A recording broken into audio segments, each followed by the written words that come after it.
नमस्कार। आज हम बात करने वाले हैं एक ऐसे स्टॉक की जिसका नाम मुझे लगता है हर किसी ने सुना होगा और शायद इस्तेमाल भी किया हो। IRCTC। हाँ जी, Indian railway catering and tourism corporation. बिल्कुल।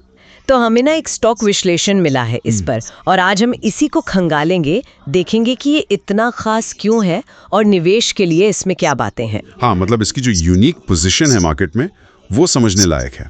तो चलिए शुरू करते हैं। सबसे पहली और सबसे बड़ी बात जो सामने आती है वो है इसका एकाधिकार, है ना? रेलवे टिकटिंग पर 100% मोनोपोली। एग्जैक्टली।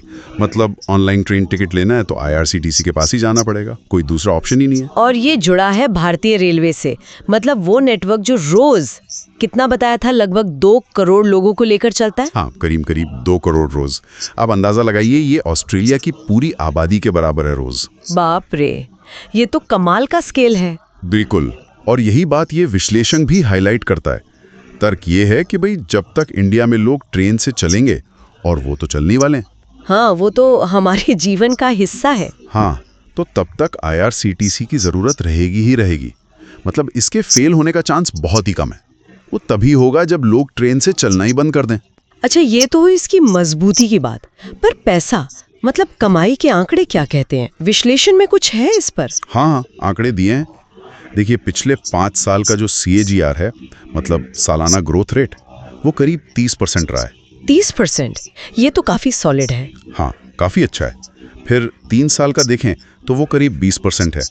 लेकिन पिछले 12 महीने का वो थोड़ा कम है, करीब 7%। ओह, 30% से 7%, ये तो काफी गिरावट है। हाल में ग्रोथ धीमी हुई है मतलब? हाँ, कह सकते हैं कि हाल की ग्रोथ उतनी रोमांचक नहीं रही है, लेकिन ओवरऑल लॉन्ग टर्म पिक्चर अभी भी मजबूत दिखती है। इस गिरावट का कोई खास कारण बताया गया है विश्लेषण में, या बस सामान्य उतार चढ़ाव? देखिए, विश्लेषण में इसके कारणों पर ज्यादा गहराई से नहीं गए हैं, लेकिन ये आंकड़े दिखाते हैं कि ग्रोथ हमेशा एक सी नहीं रहती, है ना? पर एक और दिलचस्प चीज है इसमें। बताइए। एक स्लीप इजी इंडेक्स का जिक्र है। मतलब रिस्क स्कोर 100 में से 98। 98 100 में से? हाँ। अरे वाह, इसका मतलब विश्लेषण इसे सुपर सेफ मान रहा है, बहुत ही कम रिस्क वाला। हाँ बिल्कुल, और वजह भी साफ है। एक तो ये जरूरी सेवा है, ऊपर से सरकारी कंपनी है, और टिकटिंग में कोई सीधा कंपटीशन है नहीं। सही बात है। तो विश्लेषण कहता है कि सबसे बड़ा रिस्क अगर कुछ है तो वो है सरकारी नीतियों में अचानक कोई बड़ा बदलाव आ जाए, जैसे टिकटिंग को लेकर ही कोई नया नियम आ जाए। अच्छा। और मजे की बात यह है कि विश्लेषण ये भी कहता है कि अगर IRCTC जैसी कंपनी दिक्कत में आती है तो समझिए कि देश में शायद स्टॉक मार्केट से भी बड़ी परेशानियां चल रही होंगी। ये बात तो सोचने वाली है। तो फिर निवेश के लिए क्या सलाह है, मतलब अलग अलग टाइम होराइजन के लिए? हाँ, उसके लिए भी सुझाव दिए गए हैं। 3 कैटेगरीज हैं बेसिकली। ओके। पहला, लंबी अवधि के निवेशक, मतलब 5 साल या उससे ज्यादा के लिए।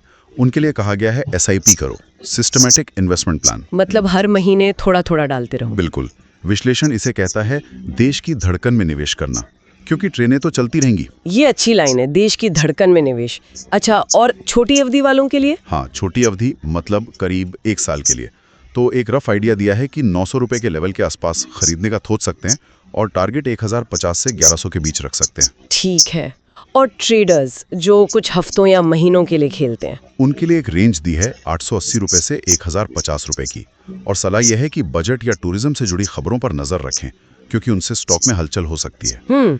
ये SIP वाला आइडिया मजेदार है, मतलब टेंशन फ्री निवेश जैसा। कोई और ऐसी कम तनाव वाली रणनीति भी है क्या? हाँ, एक और तरीका बताया गया है, जो लोग रोज रोज मार्केट नहीं देखना चाहते हैं उनके लिए। हाँ। कि हर महीने एक फिक्स्ड छोटी सी रकम, जैसे 1000 रुपए या 2000 रुपए IRCTC में लगा दो। भाव मत देखो, बस लगाते जाओ। अच्छा, एवरेजिंग होती रहेगी। एग्जैक्टली। लॉन्ग टर्म में आपकी खरीदने की औसत कीमत कंट्रोल में रहती है।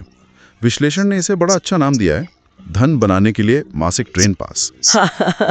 मासिक ट्रेन पास ये बढ़िया है। बोरिंग पर असरदार। बिल्कुल, शांत, उबाऊ, पर शायद काम का। तो अगर हम सारी बात को समेटें तो ये विश्लेषण IRCTC को उसकी मोनोपोली, उसके विशाल स्केल और भारत के लिए उसकी ज़रूरत के हिसाब से एक बहुत ही खास स्टॉक मानता है। हाँ, निचोड़ यही है। और जैसा आपने शुरू में कहा था, जिसने भी कभी ऑनलाइन ट्रेन टिकट बुक किया है वो इस कंपनी का ग्राहक रहा है। सही बात है। और मुझे लगता है ये विश्लेषण एक बहुत ज़रूरी सवाल भी उठाता है कि कैसे हमारी रोज की जिंदगी की चीजें या सेवाएं निवेश के मौके बन सकती हैं। हाँ, ये सोचने वाली बात है। मतलब हमें अपने आसपास देखना चाहिए, ऐसी और कौन सी रोजमर्रा की सेवाएं हैं या कंपनियां हैं जिनमें शायद ऐसे ही अनदेखे निवेश के अवसर छुपे हो सकते हैं। ये एक दिलचस्प विचार है सोचने के लिए।